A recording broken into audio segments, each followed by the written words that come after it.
Welcome to Fluent Phonics. Today, we will focus on mastering the pronunciation of the word crumbling.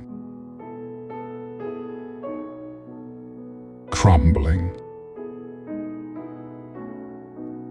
Crumbling. Crumbling.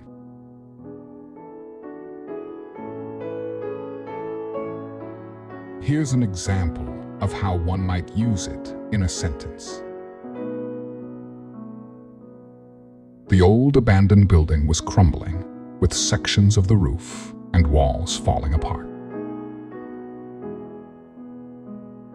Crumbling in this sentence means breaking apart or deteriorating, often due to age or neglect, resulting in the structure falling into disrepair.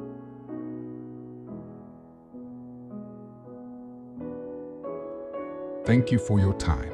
If you enjoyed this, please like and subscribe for further content.